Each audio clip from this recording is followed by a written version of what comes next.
All right, let's go, because you know what I came in to do. I don't get paid for overtime. I'm here to fight. Sometimes the nice guys win. And Ray, he used that up jab all the way through the fight very well. KHOLMATOV was throwing them long lead rights, long backhands, but sometimes he looked a little wild. Ray was very compact, kept his shape well throughout the duration of the bout.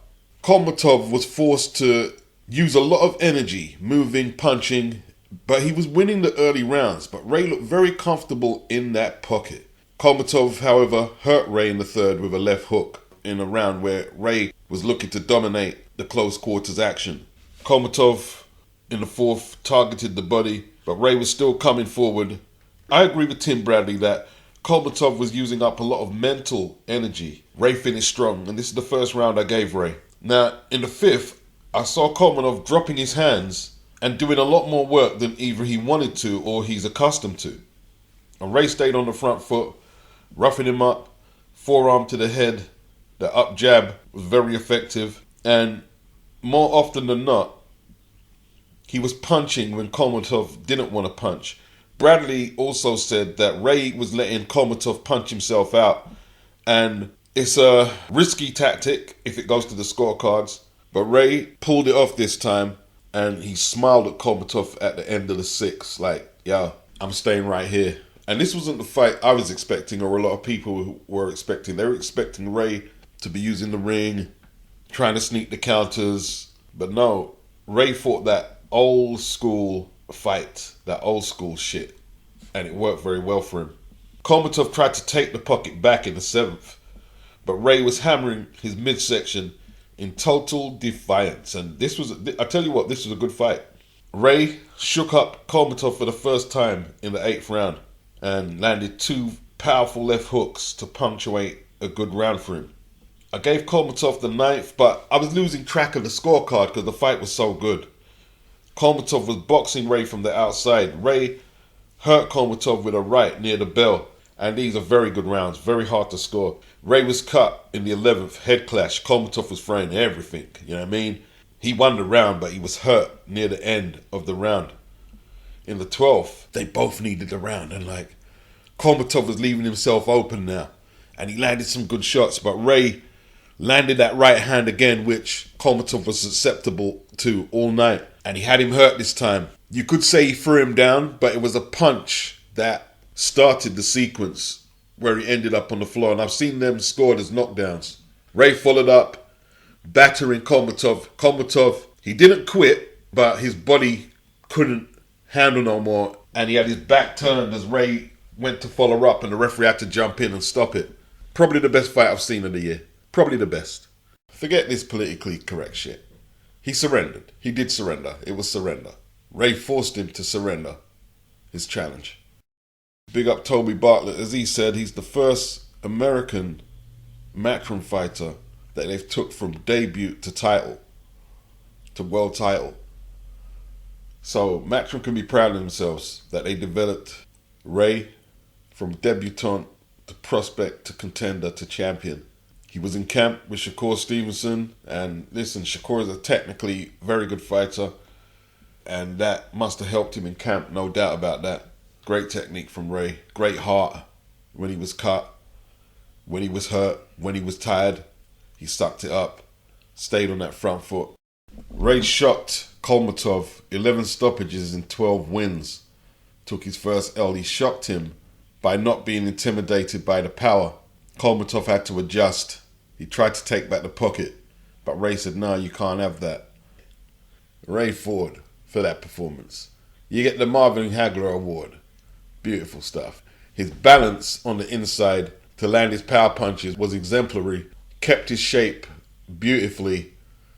Got his tactics spot on. Risky, but he done what was necessary against the taller, extremely powerful KHOLMATOV, who'll be deeply disappointed that he didn't win the title. But he did his best, and he contributed to a great fight. KHOLMATOV was up 106-103 on two of the scorecards at the time of the stoppage. Ray was up 105-104 on the other scorecard. 7 seconds left on the clock. So Ray needed the Rocky film highlight finish, and he got it. Dramatic as you'll get this year.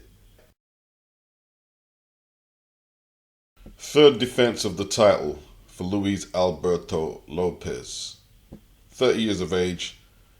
He's 30, 2-0 with 17 stoppages. His opponent, 30 years of age, 25 wins, 4 losses, 1 draw, 10 inside the distance from Japan. RAYMOND. Now, Lopez, just unorthodox. He lunges in, no conventional jab. He falls off balance, but seems to almost enjoy falling off balance. And he throws uppercuts from near the canvas. How does he get away with it? He doesn't care if it's unconventional or unorthodox, and he's very relaxed. And he makes it work for him. This fight, however, was a layup in all truth. I'm assuming it was a left hook that swole up Arbe's right eye pretty bad.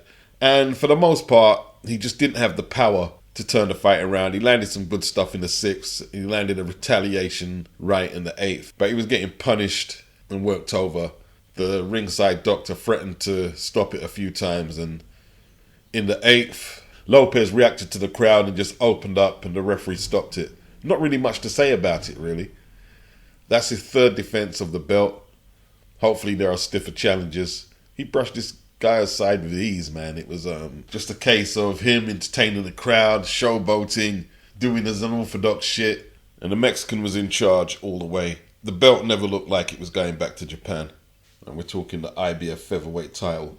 Could we see a unification between Lopez and Ray Ford? That would be interesting. It would be a way better fight than this. As for Team Arbe, their machismo was admirable. Apparently, they had no thoughts about stopping the fight because his eye was swelling. They were going to let it carry on. And Arbe showed the archetype tough Japanese fighter who could just take punishment. He didn't look like he was going to jack it in either. But he just offered nothing in terms of offense or skill to do anything. So in an about turn, Canelo Alvarez is reported to be staying at the PBC. There was a lot of noise that he had left the PBC and he was heading back over to the zone to hook up with Matchroom. But it looks like the Munguia Canelo fight is going to be on the PBC, as Munguia has a co-promotional deal with Golden Boy and Zanfa Promotion. So I guess the Zanfa people are going to take their business to the PBC and get that Canelo fight. So that would be a blow to Eddie Hearn, who was saying the PBC are fucked, saying they don't want to work with anybody to make fights. And them sound bites look like they're going to come back to haunt him. Although he did say the deal with Canelo isn't done. It's just talks right now. It looks like a lot of people in the media are speculating that Canelo was back over at Matchroom, but Eddie did say it's just at the talking stage right now. They've had a couple of discussions on the phone. The whole Canelo soap opera continues. I have a feeling that before May the 4th, there may be a few more soap operatic moments before we see this fight with Jaime. Now, Dillian, who was taken out of an Anthony Joshua fight last August because of an adverse finding, it said here on this Sky Sports feed that he's cleared to fight. Now, that's vague to me. They're saying Dillian is licensed by the Texas Department of Licensing and Regulation. Never heard of him.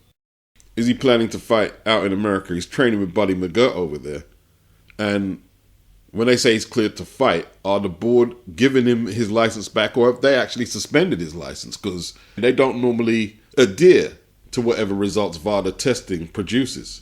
Unless it's Conor Benn, then they flip the script. So that needs clearing up, and I'm sure it will be. And then there's this extensive investigation with the leading forensic who tested 45 things from supplements, toothpaste, shampoo, deodorant. Dillian was going over what food he ate, not understanding how he popped dirty. Who are these investigators? VADA? So these questions need answering. He's seeking damages with the company who sold him the contaminated supplement that took him out the Anthony Joshua fight. Well, you would have to imagine any lawsuit against them for the money he lost against Anthony Joshua is going to put them out of business. But it looks like positive news at the moment for Dillian. Of course, he's pissed off because he's had to pump a lot of money in his attempt to clear his name. He lost all that money not getting that purse against Joshua. And one thing he's right about is if you have been popped, just lay low and don't say anything until a resolution looks likely. And that's what he's saying there. Just stay quiet, do what you got to do, work diligently to try and clear your name. Unprofessional, in my opinion, not value for money. Jake Paul had the nerve to mention Canelo's name after his performance. I won't even do the research on what his opponent's name was. The fight lasted a round. If that wasn't bad enough, Amanda Serrano walked all the way up to the ring to fight her opponent. And then it was announced when she was in the ring, the fight is being called off because her cornea was exposed. And at the last minute, they tried to salvage the fight and then called it off. Now, it's not like she failed one eye test on the day of the fight and it was called off. She was having these issues for a little while. And they should have called off then. To let Amanda walk right up to the ring and her opponent is in the ring and then call it off then? And then wonder why the fans are booing? Jake Paul is to reimburse 1.5 million worth of ticket revenue to the punters. And at this point, he looks like a total idiot in boxing because I believe he co-promoted this event. I don't know what involvement Serrano had in the promotion. And it was just laughable. There was 18,000 people in attendance. And according to Jake Paul, they had news of a failed test 36 hours before. You should have called off then. How are you going to try and... Oh, hopefully it's going to all work itself out. And Amanda's crying in the ring. You think blabbing a few tears are going to get you the sympathy vote. There's 18,000 people in attendance. And let's not forget all the people who stayed up to watch it on the zone. It's ridiculous.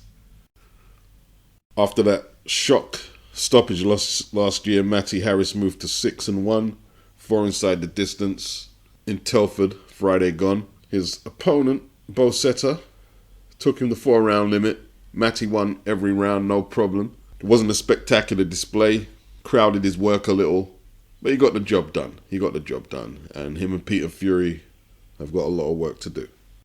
Zoltan ZAURBEK, 17-0, 12 inside the distance from Kazakhstan.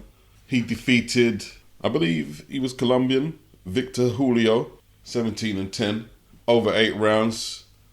Zoltan was frustrated because his opponent complained a lot about getting hit with rabbit punches and wasn't very keen to engage. Threw a few shots here and there. Zoltan, tried to walk him down with his hands down arrogantly. Had his man hurt a few times, but couldn't get him out of there. Not the best matchup for Zoltan ZAURBEK to look good, but he did what he had to do. Did he lose a round? I don't think he did. Sam Eggington lost a majority decision to Abbas Barrow for the vacant EBU light middleweight title. In all truth, Sam wasn't worthy of a draw. So a majority was a little generous to Sam. It was a very good fight though. And Sam lost it on defense. As usual, the type of fight that he could have won, but defense let him down. Caught too many of them right hands over the top. Gives up his height and basically leans into shots, uppercuts, hooks round the side. But he himself did some very good work, but he was cut badly over the left eye. And often he was forced to retreat from out of the exchanges when it got a little too hot. His opponent just had a little too much variation and a better punt selection, used his legs a lot better, and was worthy of the decision and the European title. That was the main event on the Telford card. Barrow moves to 15-1, German fighter affiliated to the Sauerlands. Wasn't a bad card. Andre DASCALU, who is now 10-0 with 3 inside the distance, he took apart the unbeaten 7-0 Joe Jackson Brown for the Southern Area title. There was a great right cross in the first round that detonated on the side of Jackson's head. He went down, he gamely got up, but he couldn't withstand the follow-up. First round stoppage. It was a decent card, which aired in different sections on different platforms. The preliminary section of the card started on YouTube. Then the second stage was on DAZN, and then the third stage was on Channel 5.